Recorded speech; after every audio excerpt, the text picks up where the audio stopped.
agakiza niki? Gukizwa niki? Bantu bafite ubwoba, bantu bafite impungenge mu nzira y'agakiza. Impamvu ni iyihe? Nukuca muri iyi nzira nabi, nukwijira mu gakiza nabi. Agakiza ni impano y'Imana, kandi impano uyihereza ukunda. Agakiza n'ubuntu bw'Imana, nukugiriye impuhwe akabona ukwiriye ubundi buzima butandukanye n'ubwo wari urimo. Impamvu abantu batamenya agaciro k'agakiza, impamvu abantu bakerensa agakiza, nuko ari ubuntu. Ariko ari ikintu watanzeho amafaranga cyangwa watanzeho ikindi kiguzi runaka, ugiha agaciro. Agakiza gashyitse kandi kuzuye ni nyabutatu: ni ugutsindishirizwa, ni uguhabwa ihumure mu mutima, ni ukubyarwa ubwa kabiri, guhinduka icyaremwe gishya. Icya gatatu ya nyabutatu nakubwiye ni ukwezwa no gutunganywa. Ikigaragaza agakiza cyangwa ikigaragaza gukizwa ni iki? Icya mbere ni uguhinduka kw'inyuma n'imbere. Ubwo ni uguhinduka mu bitekerezo, ni uguhinduka mu myifatire, ni uguhinduka no mu bushake. Nibwo bavuga ngo yavutse ubwa kabiri. Uriya muntu arakijijwe, uriya muntu ni umurokore, kuko hari ibimenyetso bimuranga. Icya kabiri kigaragaza umuntu wakijijwe ni ugukunda ijambo ry'Imana. Ijambo rya mbere rigira umumaro kwigisha umuntu, gutoza, kumenyereza, guhindura. Ijambo rya kabiri rigira umumaro wo kumwemeza ibyaha bye hatariho imbaraga, kuko ijambo ry'Imana ni inyundo, rirakubita, rirakwemeza wowe n'abakureba bakemera bati koko yahuye n'ijambo ry'Imana, koko yahuye n'Imana, koko yakijijwe, yabaye murokore. Icya gatatu ni ukugutunganya, gutunganya umuntu w'Imana. Hari amafuti mu bigoramye, gukosora uwayobye, kongera kumwereka inzira, gutunganya umuntu, kuko umuntu aragoramye, mu mitekerereze aragoramye, mu myumvire aragoramye, mu mivugire aragoramye, mu bikorwa by'iwe aragoramye. Ariko ijambo ry'Imana rirongera rikamurema. Icya kane rimuhanira gukiranuka, rihora ritesha, rihora rihugura kugira ngo ahore mu gukiranuka no gukora ibyo gukiranuka. Ibyo bintu, izo nshinga enye, niwo murimo w'ijambo ry'Imana. Burya abantu benshi bahunga ijambo ry'Imana, guhunga ijisho ry'Imana. Aba bari guhunga Imana, kuko Imana iturebera mu ijambo, idusuzumira mu ijambo, ikamenya imigenzereze yacu mu ijambo, n'imikorere yacu mu ijambo, n'imikoreshereze yacu mu ijambo. Icya gatatu cyerekana ko umuntu akijijwe ni ugukunda abandi, gukunda abantu bose, tukumva tubagiriye impuhwe, tukumva twabasengera, tukumva dufite umutwaro wabo, tukumva turabababariye, tukababarira n'ibyaha byabo. Icya kane ni ishyaka ry'imirimo myiza. Birasaba kuguma muri ako gakiza, kuko twasanze agakiza ari impano. Icya kabiri birasaba kurinda ako gakiza. Icya gatatu kutagakerensa, abantu bari gukerensa agakiza. Icya kane kutagapfobya, abantu bari gupfobya agakiza. Icya gatanu dukwiye gushaka ako gakiza. Ndakijijwe cyangwa singijijwe? Gusenga everyday, gusenga buri munsi. Nusenga uzanesha, nunanigwa gusenga uzaneshwa. Senga ngusuhuze inshuti ya gusenga everyday. Nizere kumeze neza mu bisazo muri kumwe nanje Manirakiza Edouard. Abari mu Rwanda Imana ibaho umugisha, abari mu Burundi Imana ibaho umugisha, abari mu biyaga bigari mumva ikirundi n'ikinyarwanda ndetse n'ikinyamurenge tubabwira ngo Imana ibaho umugisha muri inshuti za gusenga everyday. Abari mu Burayi turabwiye ngo Imana ibaho umugisha, abari muri Australia Imana ibaho umugisha, abari muri Aziya mudukurikirana Imana ibaho umugisha, abari muri Amerika Imana ibaho umugisha, yaba abari muri Canada cyangwa mu majyepfo ya Amerika cyangwa muri Amerika hagati. Imana mwese ibahe umugisha mu inshuti za gusenga everyday. Reka dushimire rero umuntu bana natwe ku manoro n'ijoro. Reka dushimire umuntu wakanze subscribe. Reka dushimire umuntu uzufata ibiganiro byacu yarangiza kubyumva akabihereza inshuti iwe, tukubwira ngo Imana iguhe umugisha, Imana iguhire, Imana ikwagure, Imana ikugiriye neza kuko rero mubona kuri kamera ya Gusenga Evide turi kumwe n'umushumba. Uraho umushumba? Uraho neza. Amakuru yanyu? Turashima Imana. Imana igumugisha. Ntabwo ari ubwa mbere ugeze kuri Gusenga Everyday. Yego. Ariko ushobora kuba ari ubwa mbere umuntu akubonye kuri Gusenga Everyday. Nawe mu Rwanda benshi barakuzi kuko uri umushumba, barakuzi cyane, benshi bari mu Rwanda barakuzi. Baramenyereye kandi. Barakumenyereye. Ashobora kuba ari abantu bari mu Burundi bakaba bifuje kumenya izina ryawe, cyangwa bari muri Afurika mu bihugu hagati, cyangwa bari muri Amerika, bari muri Aziya, muri Australia, bakamenya umuntu ugiye kubaganiriza, biba byiza. Nitwa Habiyambere Gerard, ndi umushumba nk'uko mubyumvise, kandi nanjye ndashima Imana ko yampamagaye. Umuhamagaro mwiza, umuhamagaro wera, umuhamagaro wo kuva mu byaha, kandi ikampa umuhamagaro wo kuyikorera. Ubwo rero twishimiye kubana namwe no gusangira namwe amagambo meza Imana yashyize ku mutima wanjye. Murakoze. Mushumba Imana igumugisha. Umaze gutambuka, umaze kwigisha inyigisho nyinshi hano kuri Gusenga Everyday, kandi inyigisho nzima. Dukangurira n'umuntu ushobora kuba n'umunsi ubonye umushumba Habiyambere, tukangurira kureba ibindi biganiro yigishije mbere atangira hano kuri Gusenga Everyday. Inyigisho nzima, ni inyigisho utashobora kubona ahandi, ni inyigisho zikenye muri iki gihe gikomeye, igihe cya nyuma tugezemo, n'igihe abantu bashakira ubutumwa hirya no hino. Nimba ukeneye ubutumwa bwiza bw'umwimerere, ukeneye kumenya ijambo ry'Imana, uzareba inyigisho yigishije mbere, kandi ukurikira n'izi nyigisho, kandi uzakomeze ukurikira Gusenga Everyday. Uzagenda ubona aho abigisha tugenda tubashakira abigisha bafite ijambo ry'Imana, kandi b'abasaza kandi bakuze, bafite inararibonye muri ibi bintu by'Imana, kandi bafite n'ubuhamya bwiza. Rero Imana ibahumugisha. Mushumba, watangira usenga Imana. Reka dusenge. Mana nyir'icyubahiro, duciye bugufi muri uyu mwanya kuba duteze amatwi, kuba tureba, utwemerere udusabanishe, kandi umwuka wera abe hafi yacu, kugira ngo ibi biganiro by'ijambo ryawe bigire umumaro mu mitima y'ababasha kumva, kandi uteze inyota y'ijambo ryawe mu bantu, kugira ngo bashakashake bamenye icyo Imana ishaka muri iki gihe kuri bo. Turagushimiye ko twitayeho, turagushimiye kubana natwe kugeza dusoje, mu izina rya Yesu, amen. Amen. Mushumba kaze, Imana igwe twatubakiriye. Murakoze cyane. Twongeye kwishimira ikaze muduhaye kuri iyi channel Gusenga Everyday.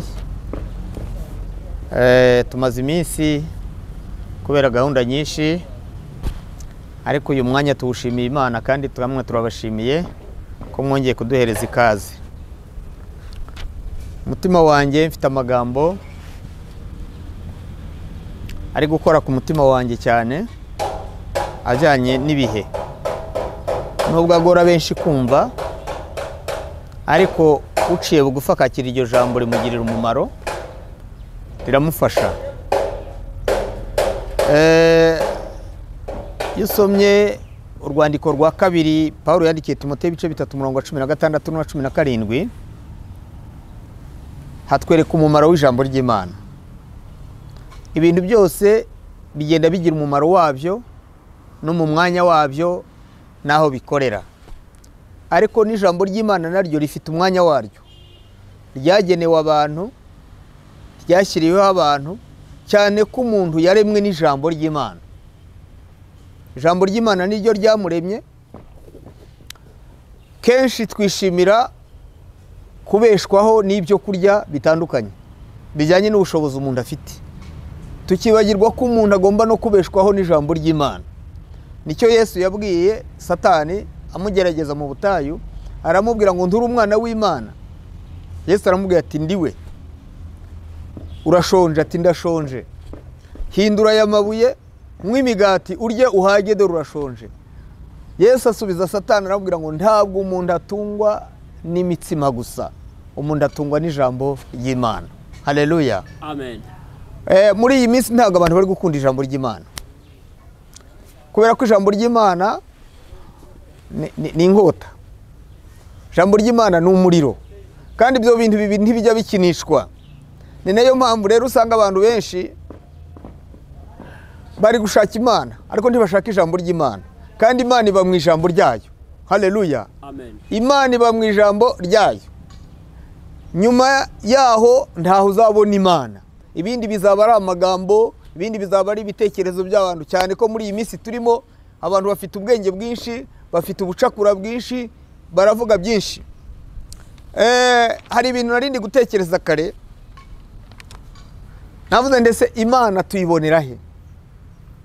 Ni mu mashuri, ni mu butunzi bwinshi, ni mu mbaraga nyinshi z'uburyo butandukanye. Nsanga ndahandi tubonera Imana ni mu ijambo ryayo. Yesu rero arabivuga ngo nimuguma mu ijambo ryanjye, ijambo ryanjye rikaba muri mwe, musabe icyo mushaka cyose muzagihabwa. Byerekana ngo Yesu ari mu ijambo, kandi n'ijambo niryo Yesu arimo. Noneho iyo twiga ijambo ry'Imana rero tuba twunguka kumenya Imana. Haleluya. Amen. Tuba twunguka kumenya ubushake bw'Imana. Ni nayo mpamvu kuba duteza amatwi kuri icano, munyemerere tujyane.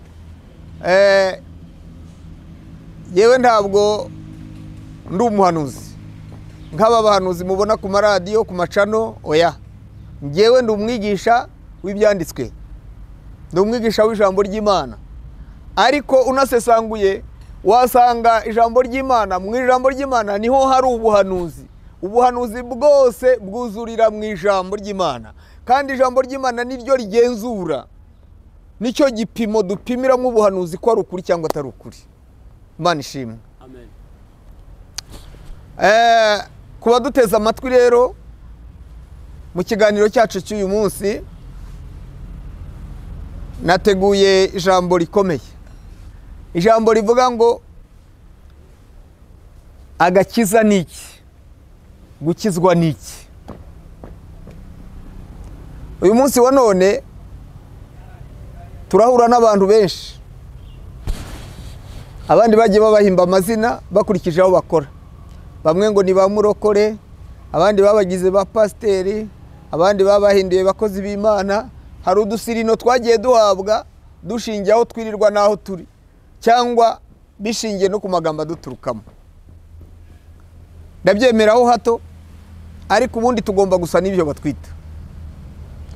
Ikizerekana ko dusa n'ibyo batwita rero ni ugukizwa, ni agakiza.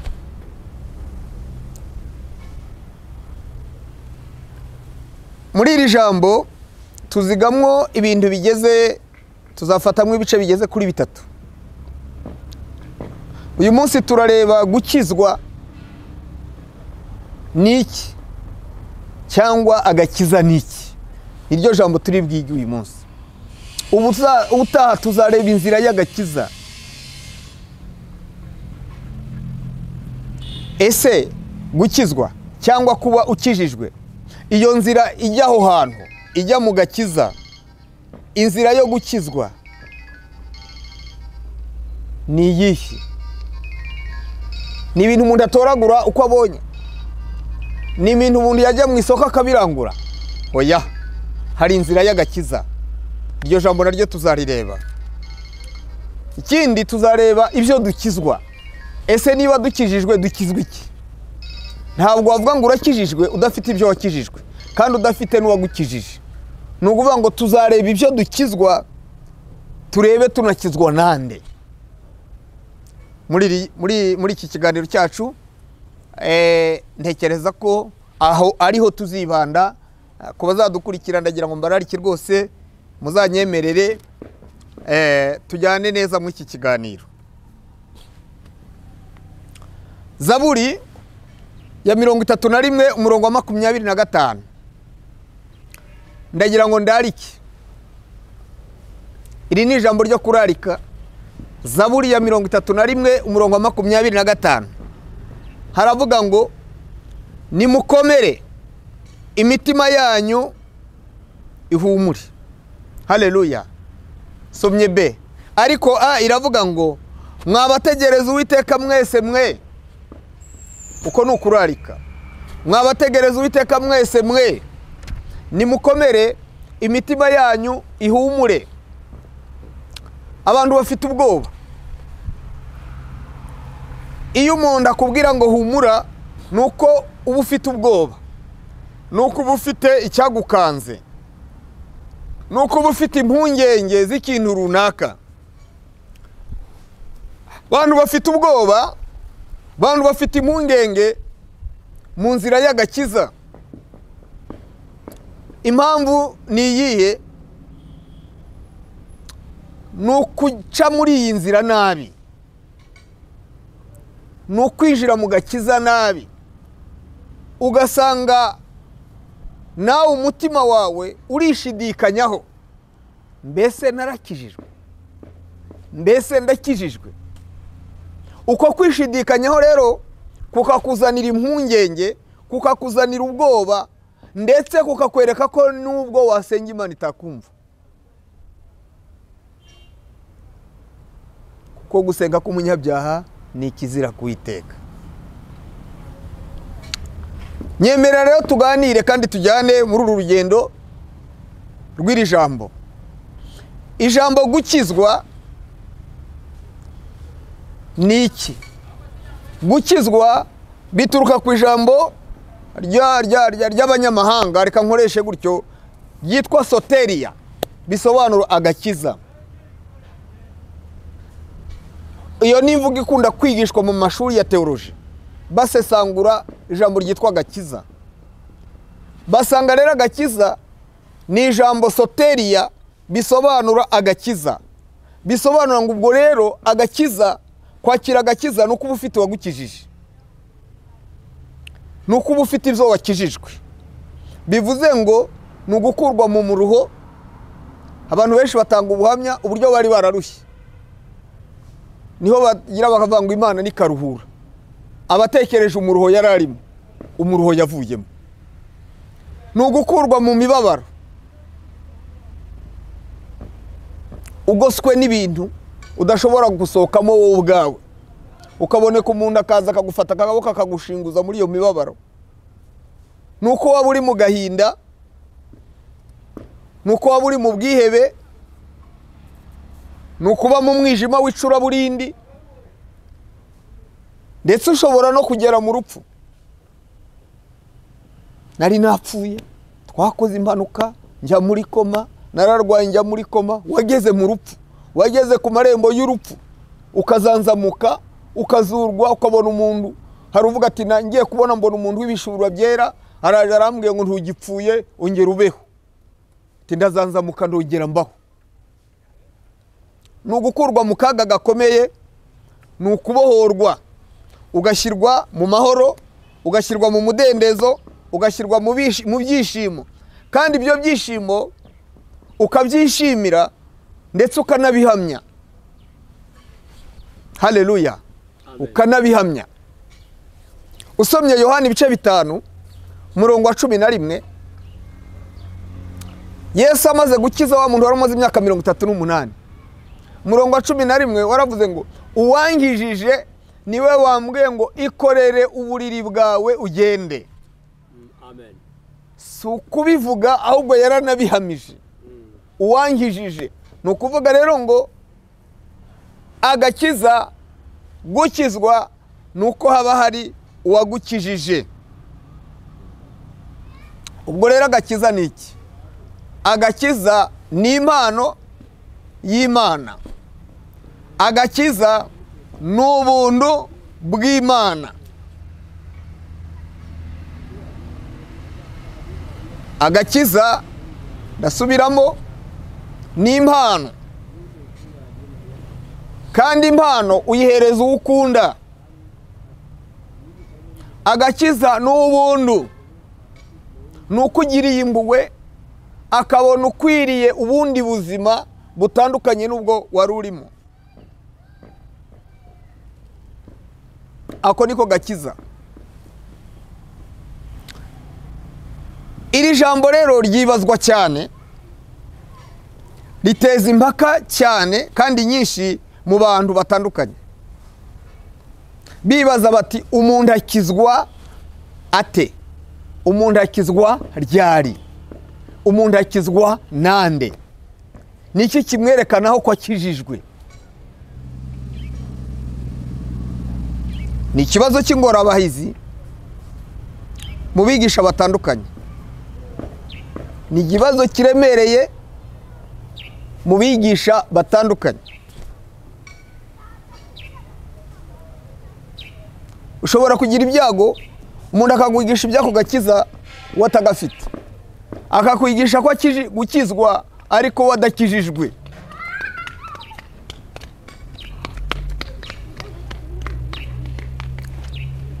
Munyemerero dusoma amagambo y'Imana, twifashishe Bibiliya, twumve icyo Bibiliya ivuga.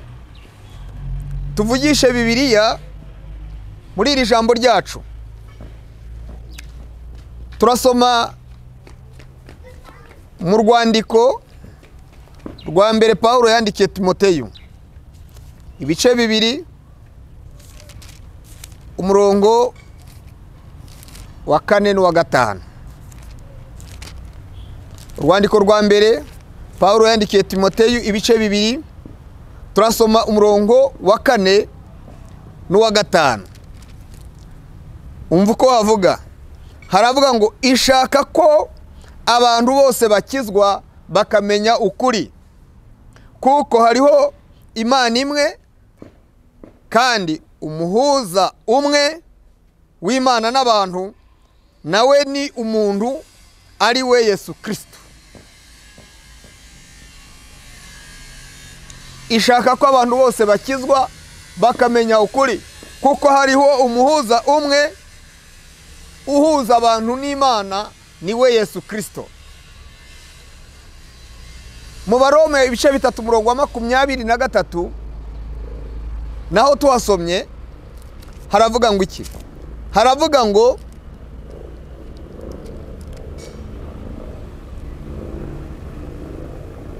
kuko bose bakoze ibyaha ntibashyikira ubwiza bw'Imana. Murongo wa 24, ahubwo batsindishirizwa n'ubuntu bwayo ibibahereye ubusa kubwo gucungurwa kubonerwa muri Yesu Kristo. Ibibahereye ubusa, nkuko maze kubivuga ko agakiza ni impano, agakiza n'ubuntu bw'Imana.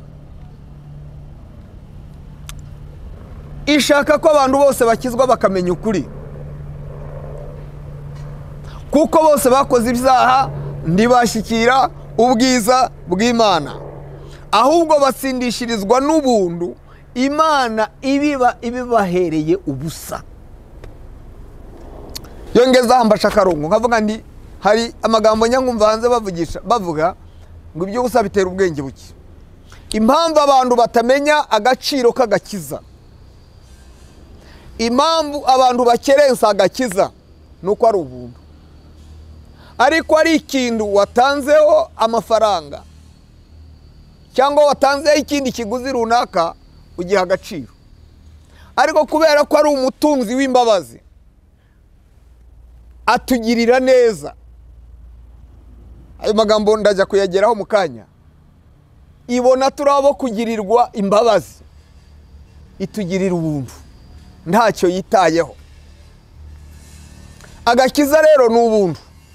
Hari n'abantu bari kwihisha muri izo nyigisho zitwa ngo ni ubuntu. Twatsindishirijwe n'ubuntu, bigatuma ubwo buntu bagiriwe buba umudendezo wo gukora ibyaha. Ngo twagira ubuntu, ngo Imana yatugiriye ubuntu, ngo twaratsindishirijwe. Mu nzira y'agakiza nitugera kuri kiriya chapitre yitwa inzira y'agakiza, nzakwereka ko hariho inyabutatu. Agakiza kari mu nyabutatu. Kugira ngo agakiza kabe losali absoli, agakiza gashyitse kandi kuzuye, ni nyabutatu.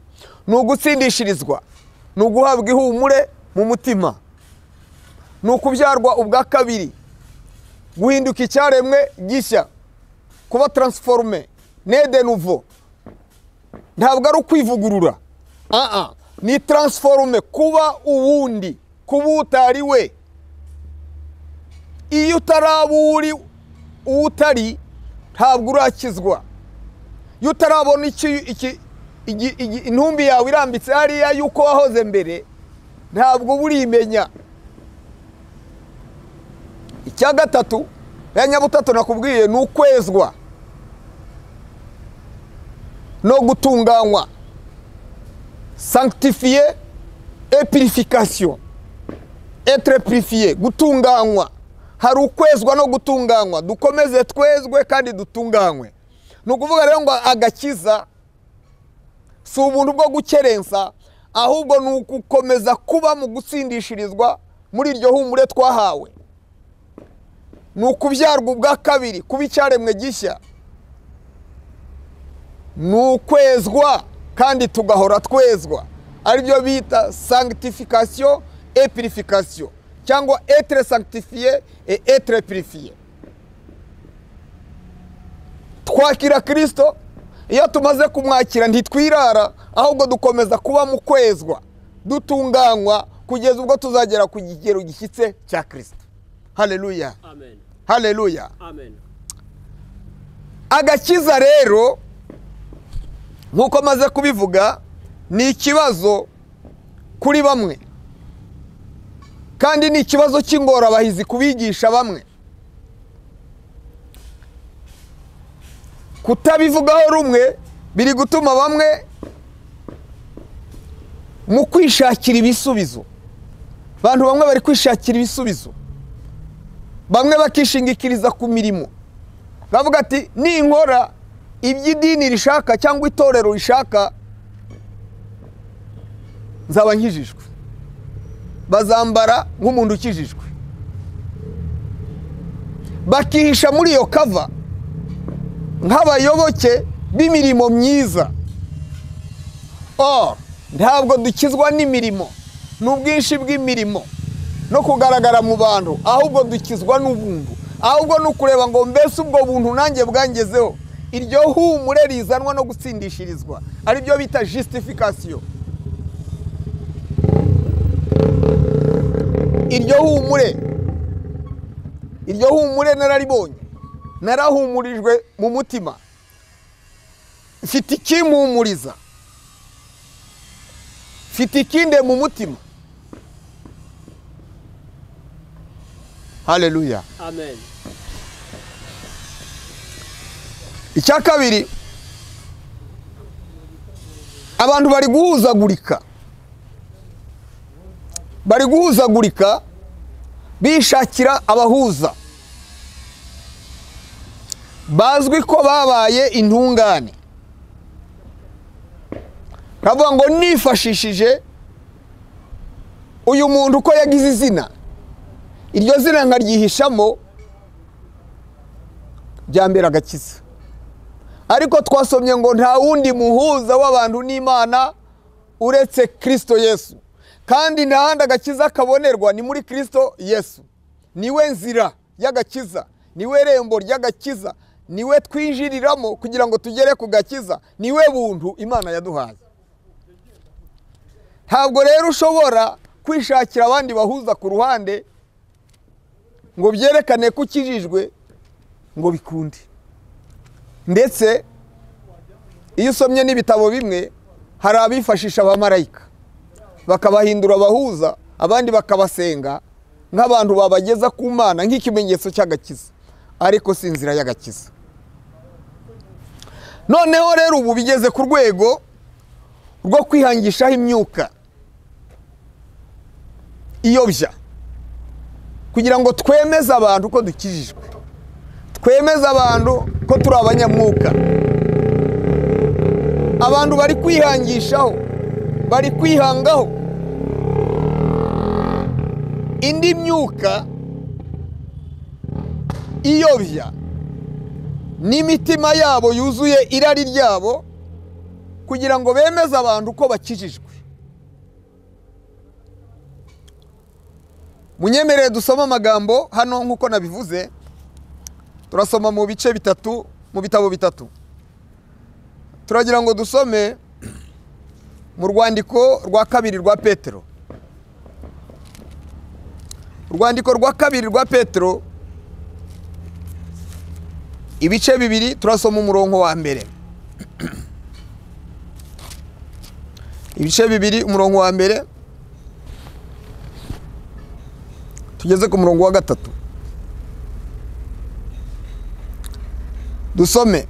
Ariko nk'uko hariho abahanuzi b'ibinyoma badutse mu bwoko bw'Abisirayeli, niko no muri mwe hazabaho abigisha b'ibinyoma, bazazana rwihereranwa inyigisho zirema ibice zitera kurimbuka, ndetse bazihakana na shebuja wabacunguye, bizanire kurimbuka gutebutse.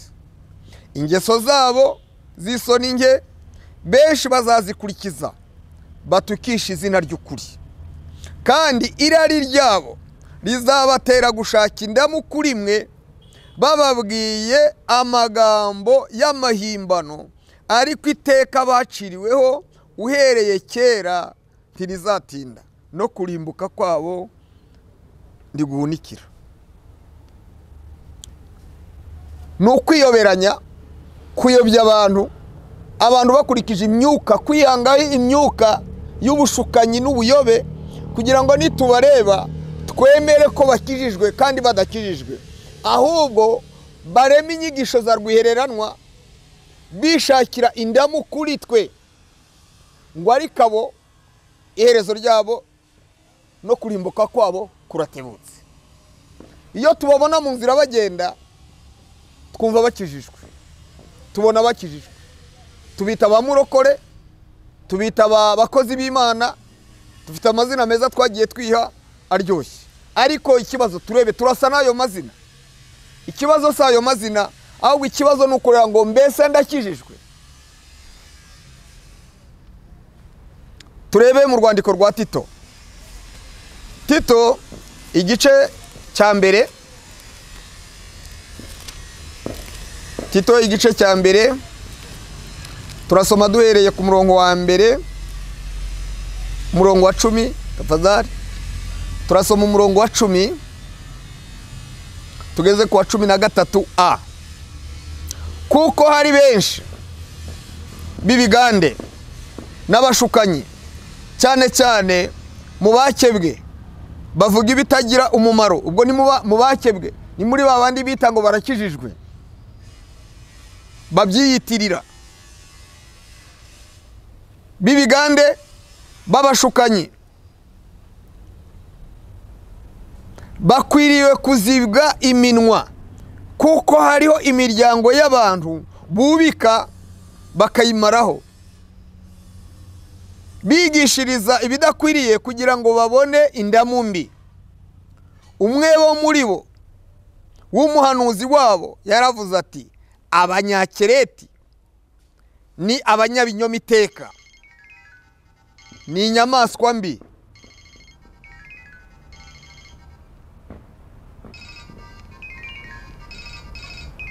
Ni abanyandambi n'abanyabute. Uko guhamya ni ukuri. Imana ishimwe. Haleluya. Uko guhamya ni ukuri. N'umuhanuzi wabo yarabavuze. Ni abanyabinyoma, ni ibigande, ni inyamaswa mbi, bararyana, ni abanyanda. Imana yabo ni inda, niyo bashyize imbere. Ni n'abanyabute, ntibakora, ntibishakamwo ibisubizo, ahubwo ibisubizo barabashakira ku bandi, bigatuma bihangaho kuba abahanuzi n'abigisha b'ibinyoma kugira ngo babone indamu. Imana itubabarire. Abo rero n'abagenda bigaragaza ngo barakijijwe ariko badakijijwe. Agakiza, gukizwa, ubundi dukizwa mu bice bitatu. Mu bitekerezo, ari byo mu Faransa bita attendement, mu mitekerereze yacu. Mu mitekerereze yacu umusaruro ubivamo ni amagambo, ni ibikuvamo. Ibikuvamo, ibyo uvuga nibyo bigaragaza imitekerereze yawe, nibyo bigaragaza ibyo uriwe. Niyo mpamvu amagambo akuvamo ashobora kugutsinda cyangwa akagutsindishiriza, agatuma wemerwa kuri umukizwe cyangwa udakijijwe, agatuma wemerwa kuri murokore cyangwa utari murokore. Icya gatatu, icya kabiri dukizwa nibyo bita imyifatire cyangwa imyitwarire, les sentiments. Umusaruro wabyo nuko wambara, nuko ureba, nuko ugaragara, ni imico, ni uburere, ni indangagaciro, nibyo bikugaragaza. Icya gatatu ni ubushake, ibyo bita volonté. Ubwo bushake rero bugaragazwa n'iki? Umusaruro w'ubushake ni ibikorwa, ni imirimo ikuranga: kubaha, kumvira, kuganduka n'ibindi bikorwa ufatanya n'abandi. Niyo mpamvu rero mu gakiza bisaba ko dukizwa mu bitekerezo, tugakizwa mu myifatire cyangwa imyitwarire, tugakizwa no mu bushake. Niho agakiza kacu kaba kuzuye, niho kandi kagaragara mu bantu.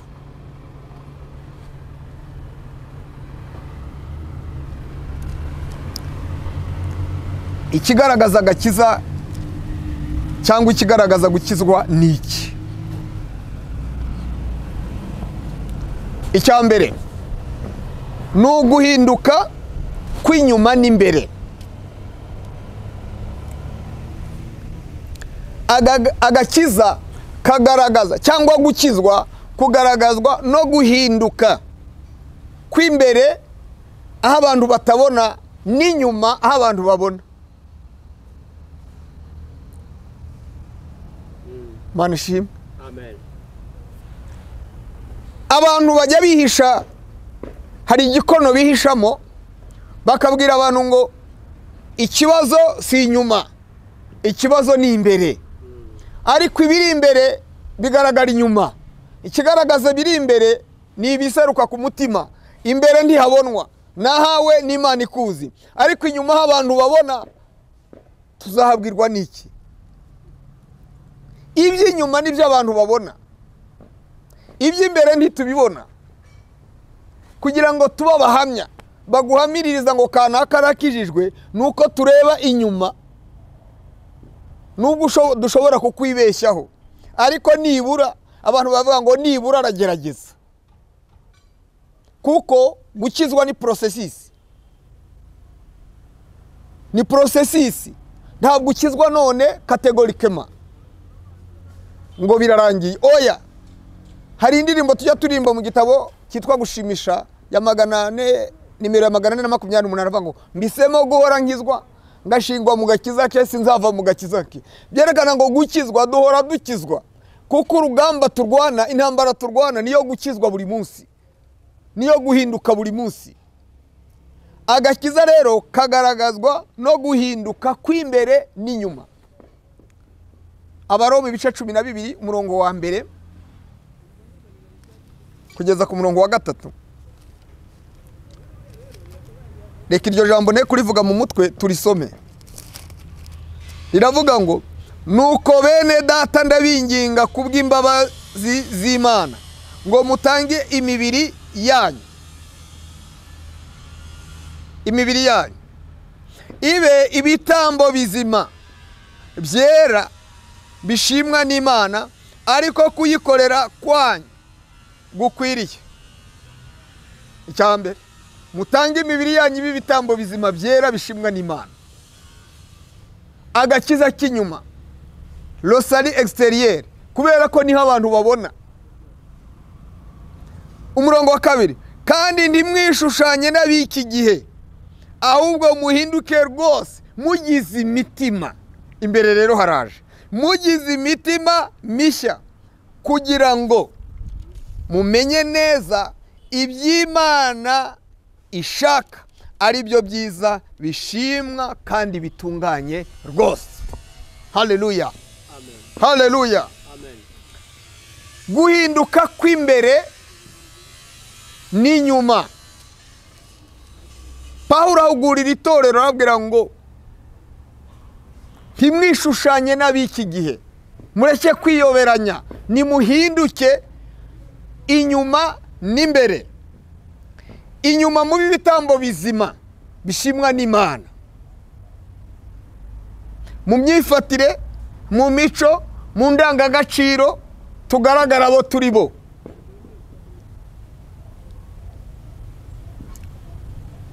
Imbere muhinduke rwose, mugire imitima mishya. Kwifuza kw'imitima yanyu no gutekereza kw'imitima yanyu nabyo bihinduke, nibwo muzamenya ibyo Imana ishaka kandi nibyo bishimwa rwose. Haleluya, haleluya. Abantu bari kwihutira kwitwa amazina, abantu bari kwihutira kuba abayoboke runaka, ariko ntibihutire guhinduka, etre transformé. Hari amagambo abiri dukunda gukoresha muri teolojiya, ni etre réformé na etre transformé. Urugero, etre réformé, reka ntanga urugero ku rugero rumenyerewe. Ibi bintu bikururinda hasi byose biriyuburura, inzoka, umuserebanyo biriyuburura. Ariko iyo ugezaho inzoka yiyuburura, usanga iri gutaka, cya kintu cyayo, cya cyambaro cyayo, cya gikoti cyayo kirayirya, ikinjira mu giti, ikizurungutanya, igataka kuko kiri kuyibabaza. Iyo kimaze gusohoka rero, iyo imaze kugisohokamo iragenda ikagwa nk'hariya, uyinyuzeho ugira ngo yapfuye. Wibeshye yagukoma, iracyari inzoka, iracyafite ubumara bukomeretsa, iracyafite ubusabwe. Ni réforme, yiyuburuye ariko ntiyabaye transformé, kuko iracyafite ubusabwe, iracyafite ubumara bwo kuryana no kwica, iracyakomeretsa. Niko n'abantu muri iki gihe, Pawulo ngo ndimwishushanye n'ab'iki gihe. Iki gihe abantu barishushanya bakagaragara nk'ahari etre réformé, bivuguruye ariko badahindutse. Niyo mpamvu umubona yitwa umukizwe ko yakijijwe ariko yiba, ariko asambana, ariko abeshya, yeskorokara, na ya mirimo yose ya kamere imugaragaraho. Aba nibo batukisha izina ry'Imana, niko twasomye mu rwandiko rwa Petero. Nibo bagenda batukisha izina ry'Imana kubera ko biyoberanya, bishushanya. Ariko etre transformé ni ugupfa ukongera ukaba undi muntu mushya, ufite ivuga itandukanye na ya yindi. Pawulo amaze gukizwa, kunda kuvuga ku nkuru za Pawulo, amaze gukizwa yabwiraga abantu ngo ntabwo nkiri wa wundi, nanjye nagiriwe ubuntu, yarambabariye, yabonye ko ndi uwo kwizerwa, irantoranya. Nubwo nabaye mubi kurusha abandi, gatangira gatanga ubuhamya, koko bamureba mwenende uko agenda, uko avuga, bakabona yarahindutse imbere n'inyuma, bakamwemera, bakamwizera. Haleluya.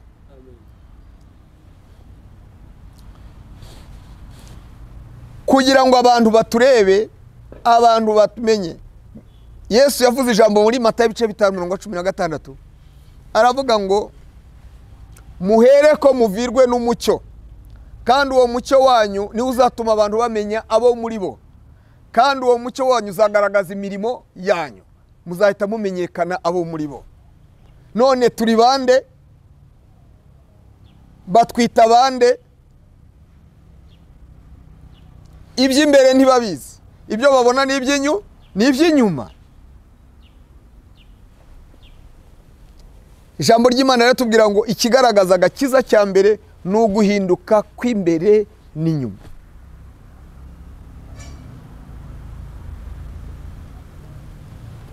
Nkuko maze kubivuga, ubwo ni uguhinduka mu bitekerezo, ni uguhinduka mu myifatire, ni uguhinduka no mu bushake.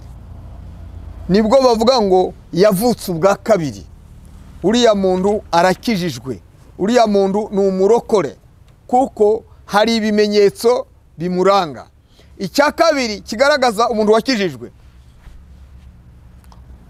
ni ugukunda ijambo ry'Imana. Cyerekana ko umuntu akijijwe cya kabiri ni ugukunda ijambo ry'Imana.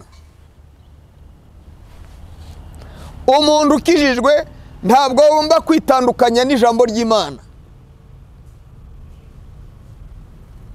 Itorero rigitangira mu byakozwe n'intumwa ibice 2:42 haravuga ngo bashishikariraga kumva iby'intumwa zigisha,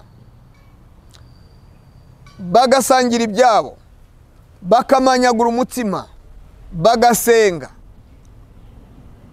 Ibyo bigatuma umwami Imana abongerera abakizwa. Ibyo bintu uko ari bine nta na kimwe kivuyeho. Iyo wivanye muri ibi bintu bine, ubu wivanye mu itorero. Gushishikarira kumva ijambo ry'Imana, iby'intumwa zigisha, kubana n'abandi, kuba hamwe n'abandi, kuba mu materaniro n'abandi, gusangira igaburo ryera, gusenga. Ibyo byerekana ubuzima bwa gikristo, ubuzima bw'umuntu ukijijwe. Iyo usohotse muri kimwe muri ibi, uba usohotse mu itorero. Rya torero twigeze kuvugaho ritagaragara, invisible, naho irigaragara byo byose birimo. Babyitwaramo uko bashaka, bijyanye n'imyumvire, bijyanye n'imiyoborere. Ariko gukunda ijambo ry'Imana ni kimwe mu bigaragaza abo turi bo, n'ikigero cy'agakiza uko kigenda kizamuka muri twebwe. Dusomye Abakolosayi ibice ni 3:16. Ibice 3 Abakolosayi 16. Ni amagambo meza cyane kandi tugomba guhagararaho. Abakolosayi ibice 3 16 n'uwa 17 haravuga ngo ijambo rya Kristo ribe muri mwe rigwiriye, rifite ubwenge bwose, mwigishanya, muhugurane muri zaburi n'indirimbo n'ibihimbano by'umwuka, muririmbirana Imana ishimwe mu mitima yanyu.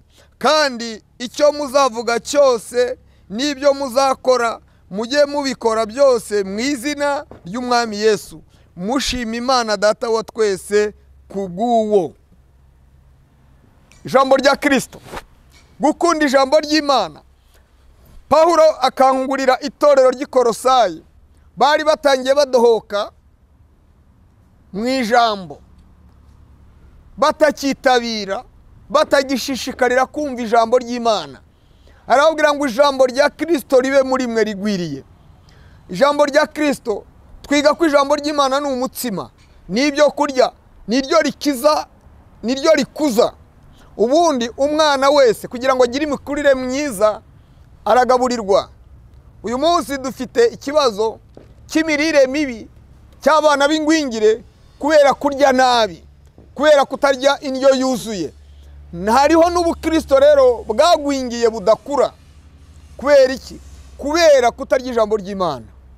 Hariho abakristo bamaze kuba ingwingire. Hariho abakristo bitwa abakristo ariko agakiza kabo kari gushidikanywaho. Kubera ko ijambo rya Kristo, ijambo ry'Imana ntariri muri bo, ntibagendera muri ryo. Kandi Yesu yaravuze ngo nimuguma mu ijambo ryanjye, nanjye nzaguma muri mwe, kandi nicyo kizagaragaza ko muri jye. Pawulo nawe ngo ijambo rya Kristo ribe muri mwe rigwiriye, rigwire. Bisaba ngo ijambo ry'Imana rigomba kugwira. Tugomba kurya tukarihaga, tugomba kuryigishwa, tugomba kuribwirizwa.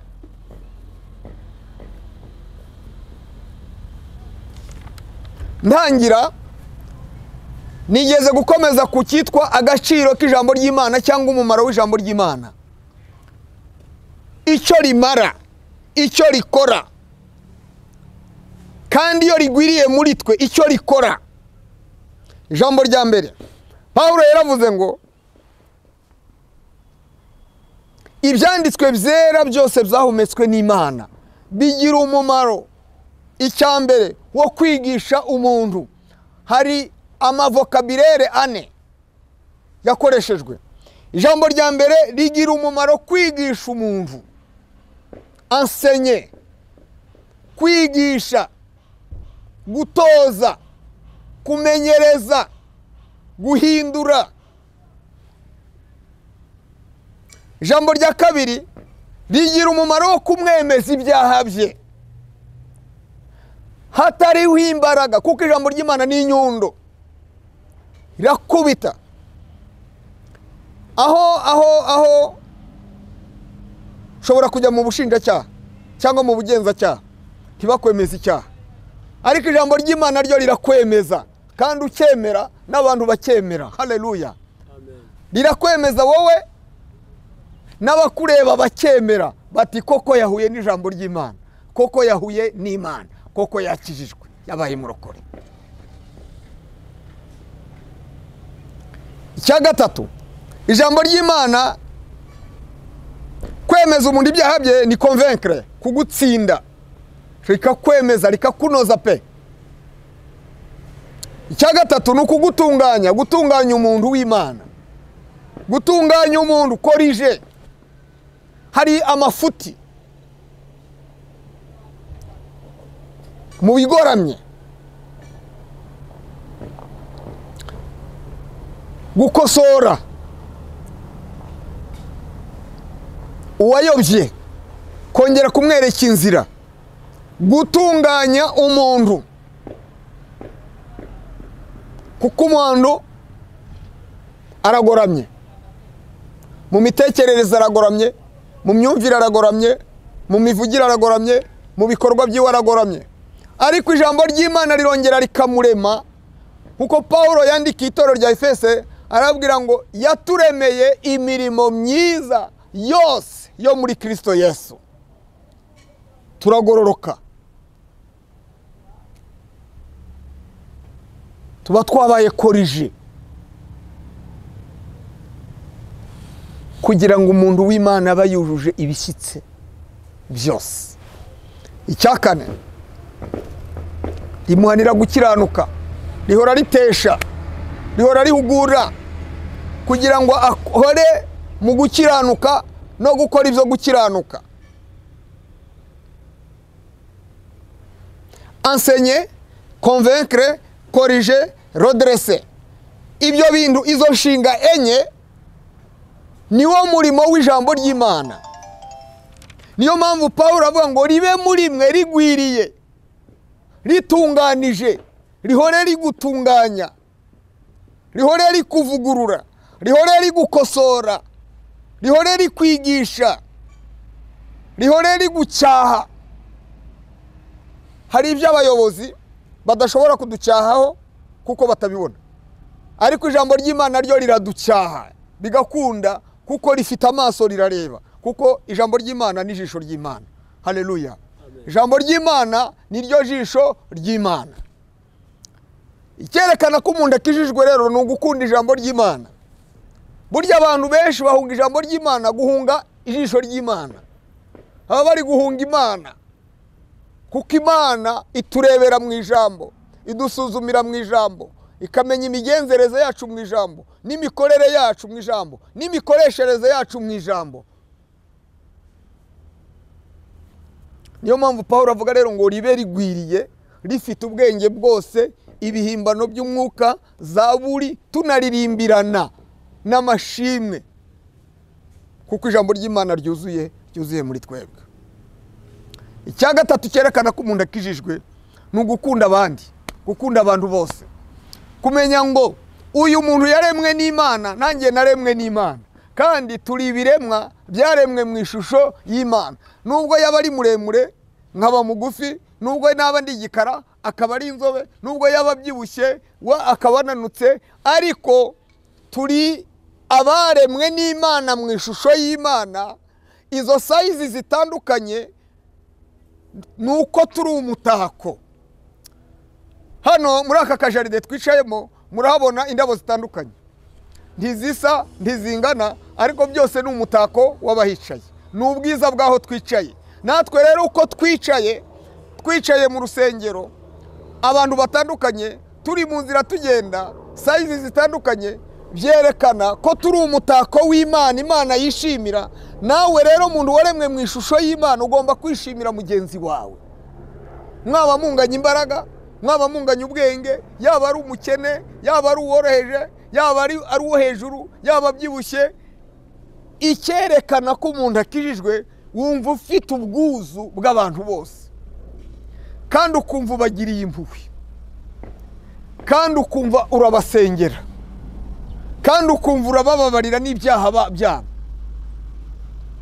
Kuko biravuga ngo aho urukundo ruri nta cyaha umuntu abona ku wundi, kandi urukundo rubabarira ibyaha byinshi. Ni ukuvuga rero ngo iyo dukijijwe, ikimenyetso cyerekana ko dukijijwe ni ugukunda abantu bose, tukumva tubagiriye impuhwe, tukumva twabasengera, tukumva dufite umutwaro wabo, tukumva turabababariye, tukababarira n'ibyaha byabo, nk'uko natwe twababariwe, natwe tubabarire abandi. Haleluya, haleluya, haleluya. Abantu bari kwiyoberanya, abantu bari kwishushanya, abantu bakabindyarya, akaba yuzuye urwango, ariko twagera mu muhanda ngo ni murokore, twagera mu ruhanda ngo ni umukozi w'Imana, kandi ari guca igico, ari kugambana, yaguteza icyuho, yaguteza mbushi. Cyerekana ko ukijijwe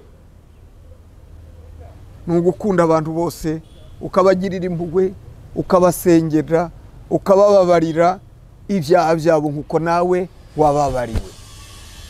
Haleluya. Ushaka kubireba wasoma mu rwandiko rwa mbere rwa Timoteyo ibice 2 umurongo wa mbere ugeze ku wa 3, Abefesi ibice 6 umurongo wa 18 b n'uwa 19, na Luka ibice 6 umurongo wa 32 na 36. Ayo magambo niho uyasanga. Icyakane, twegera umusozo. Gukizwa kigaragaza ko dukijijwe ni ishyaka ry'imirimo myiza, ni ishyaka ry'imirimo dukorerana. Petero mu bice 3 rwandiko rw'iwe rwa mbere ibice 3 umurongo wa 13 n'uwa 16 aravuga ngo mbese nimugira ishyaka ry'ibyiza ninde uzabarenganya? Ngo ariko nibabahora kuba ibigande, bakabahora gusuzugura, bakabahora kwiba, bakabahora gusambana, bakabavuga kuko muri abanyangeso mbi, ibyo ntimukabyiratane, ariko nimugira ishyaka ry'ibyiza ntawe uzabarenganya. Kandi iryo shyaka ry'ibyiza rigaragazwa n'ibyo dukorerana. Mituweli, la mituwalite, uko dukorerana, uko dufashanya, uko dutabarana, uko tugobokana mu bintu runanga. Ibyo byerekana agakiza muri twe kaba kameze nk'umuraba mu mazi. Uko dukorerana rero ni ikimenyetso cyo gukunda no gukundana.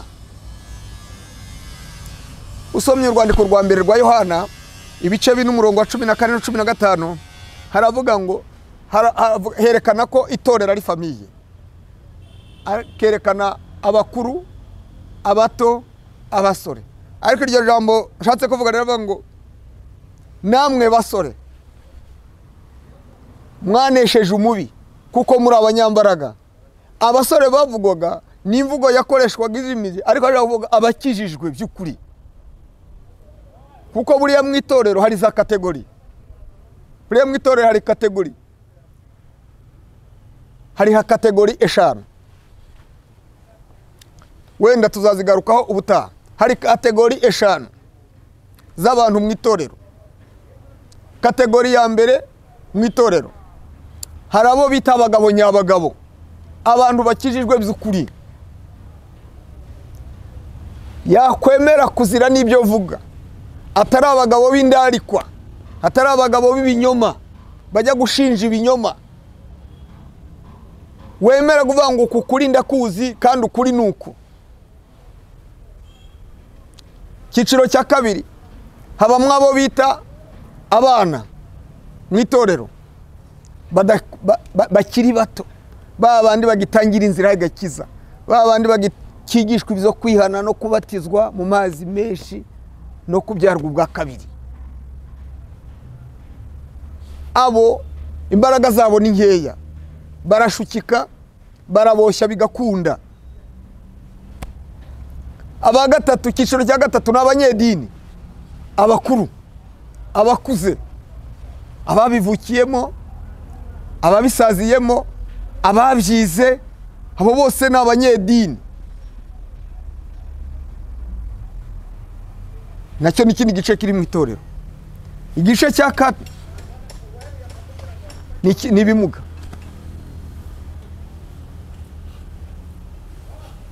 Ibimuga, hari abantu barababaye amakajorite bari mu nsengero, bari mu matorero, ariko bakaba mu matorero bari bameze nk'amakajorite. Nta murimo, nta cyiza, ntiwamubwira ngo tabara, ntiwamubwira ngo goboka, ntiwamubwira ngo kora iki, turi muri ibi, nyabure, oya. Ni ikimuga yicara avuga ngo saidia masikini. Ni saidia masikini. Iyo ni indi kategori, wenda tuzabivugaho mu buryo burambuye tugarutse. Indi kategori ya gatanu ni ibikuri, ingwingire zidakura. Hari abantu bibabaye ingwingire badakura mu bukristo, Kristo adakura muri bo kubera imyitwarire, kubera ko ijambo rya Kristo ntirigwiriye muri bo, kandi dusanze ijambo ry'Imana ari byo byo kurya bidukuza tuva mu bugwingire. Iyo ryuzuye muri twe, tugira ibihangano by'umwuka, tugira indirimbo nyinshi, turirimba za zaburi, tugira ubuhamya, tugira amagambo ahumuriza, tugira amagambo afasha abandi, ntitugira amagambo y'iterabwoba, ntidukomeretsa abandi, ahubwo turomora. Haleluya. Amen. Ishyaka ry'imirimo myiza yose dukorerana ni nk'ikimenyetso cyo gukundana, nk'uko abana bo mu rugo babigira, bafite inzego zitandukanye, niko dufite n'igiciro bitandukanye.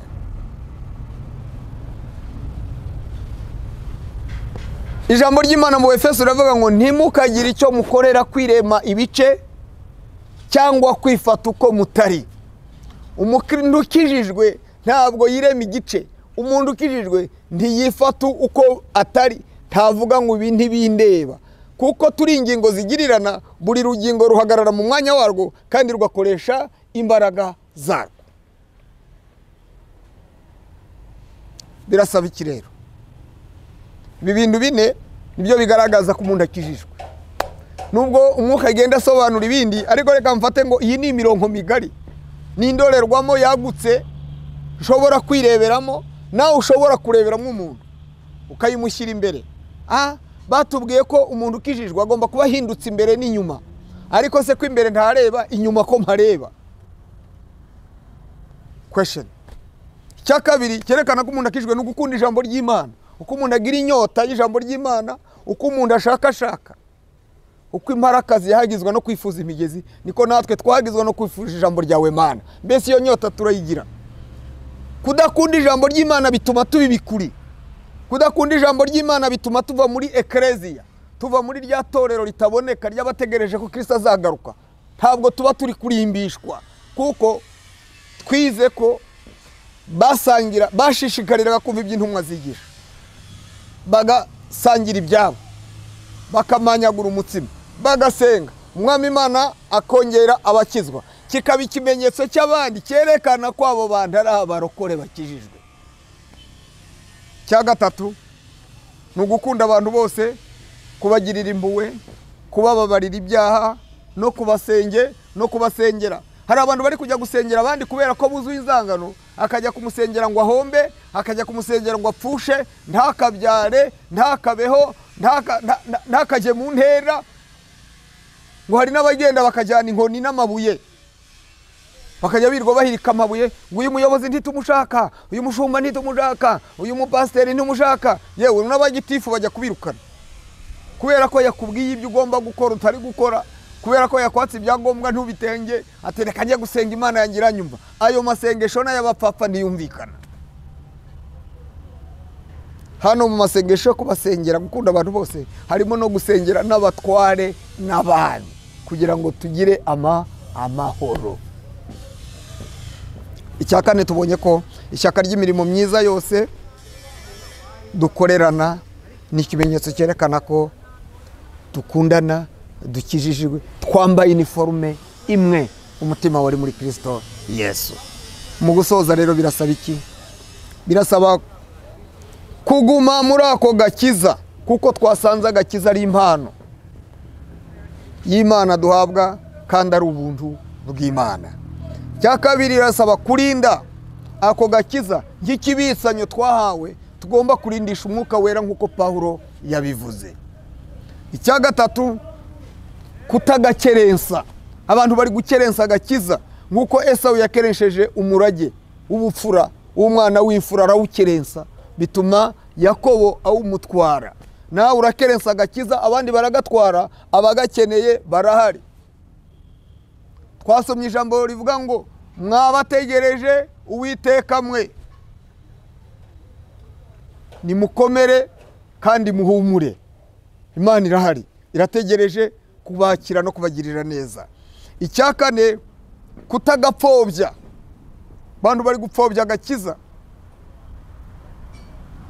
kandi agakiza twahawe katurutse ku gitambo gikomeye cya Kristo, umwana w'intama w'Imana.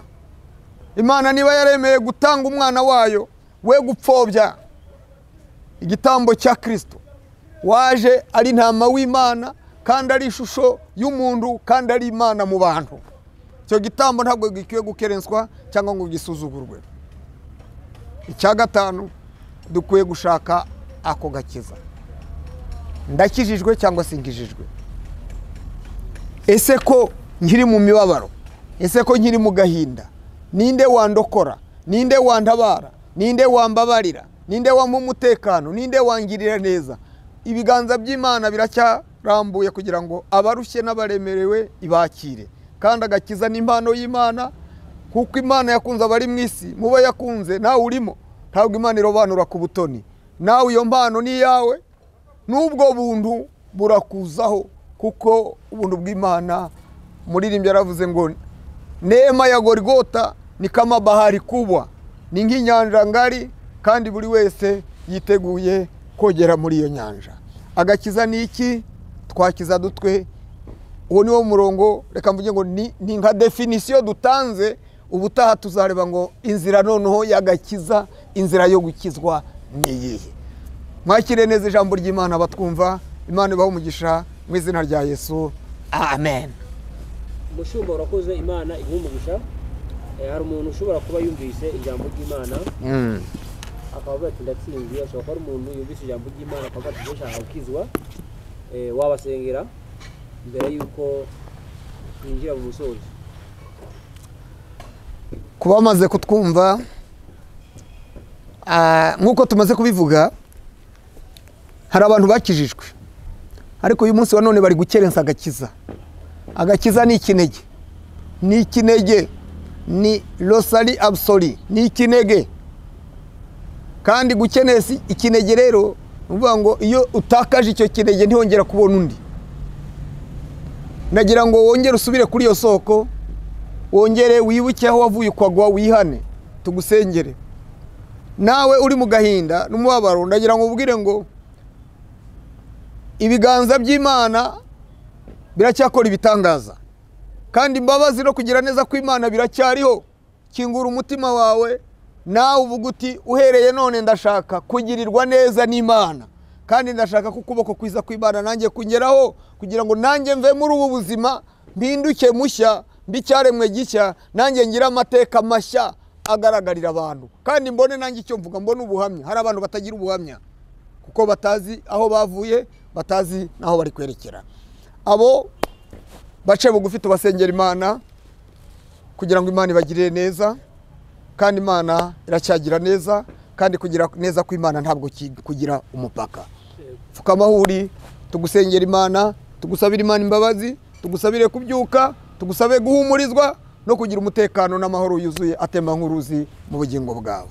Mana yacu, mu izina rya Yesu turagushimira ku bwabo bumvise aya magambo yawe. Iri jambo ryawe riraremereye kandi rirakomeye. Twasanze nta handi agakiza kabonerwa uretse mu izina rya Yesu, kandi iyo turyambaje turikirizwamo, turiboneramo amahoro n'umutekano. Nibutse ikiganiro cyawe ndetse n'umunyamategeko witwa Nikodemu. Nikodemu yagize ikibazo gikomeye, yigira shyashya imbere yawe, aramubwira ngo turabizi ko wavuye ku Mana kandi nta wakora nk'ibyawe ataraturutse ku Mana. Arambwira ati Nikodemu, reka nkubwire ibiri mu mutima wawe. Nukuri umuntu utemeye kubyarwa ubwa kabiri, wabyarwe n'amazi n'ijambo, ntabwo ashobora kuraga ubwami bw'Imana. Abantu iyo babwirizwa ijuru bumva riryoshye, ariko uburyo bwo kwijinjiramo nta gakiza. Niyo mpamvu tugusaba Mana, mukomeze kutwemerera no kudukingurira no kutumurikira, kugira ngo iyo mpano y'ubuntu iyo ku gakiza k'Imana kongere kamurikira isi, igenda icura umwijima, isi igenda yiyoberanya, yishushanya, n'abayirimo bakishushanya, ariko witamurure. Abantu babuze ubuzima, abantu bari mu maganya, abantu bari mu mibabaro, ariko turabasengeye. Uwumvise wese aya magambo umuzahure, umukure mu mibabaro, mukure mu gahinda, umuhe imbaraga zo kwatura ibyiringiro byiwe, kugira ngo yemere ko Kristo ari umwana w'Imana. N'abacitse intege wongera ubagarure mu nzira, abari mu nzira nabo ubakomeze. Ibishuko ni byinshi mu rugendo bizanwa n'umwanzi, ariko bakomezwe nawe. Komeza amaboko yabo, komeza amavi yabo, komeze kwizera kwabo, bakoremere mu birindiro, bategereze ko umwami Yesu azagaruka. Turasenze, dusengera umurimo wawe wo kuricano, ubwami bwawe bwaguke, kandi abumva amagambo yawe bose bahabwe ihumure no kukwizera no kukwemera kuko uri umwami n'umukiza. Tubishimiye Imana mu izina rya Yesu, amen. Urakoze mushumba. Hari umuntu ashobora kuba agize igitekerezo avuga ati se umushumba namubona gute kugira ngo ngire inama canke asengere by'umwihariko, watanga nimero uburyo abantu bakubonamo? Umushumba arahari, araboneka cyane kuri telefone, ari nayo iri kuri WhatsApp, ni 0788 69 18 13. Ndasubiramo, ni 08 0788 69 18 13. Haba kuri WhatsApp, haba guhamagara bisanzwe, aho hose ndaboneka, kandi tubahaye ikaze. Imana ikomeze kubaha umugisha. Urakoze mushumba, Imana iguhe umugisha. Reka dushimire umuntu yabanye nawe tukugira ikiganiro gitangiye, kandi akabasinya nawe tukubwira ngo Imana iguhe umugisha. Reka dushimire umuntu ufata ibiganiro byacu arangiza kubyumva akabisharinga akabihereza abandi, tugira ngo Imana ibahe umugisha. Nawe ushobora kuba uyu munsi ikiganiro nurangiza kucumva ugihe inshuti yawe, uzabwize neza kandi Imana iraguha umugisha. Ikiganiro nawe ubutaha. Shalom shalom. Amen. Amen. Gusenga everyday, gusenga buri munsi. Nusenga uzanesha. Nunanigwa gusenga uzaneshwa. Senga.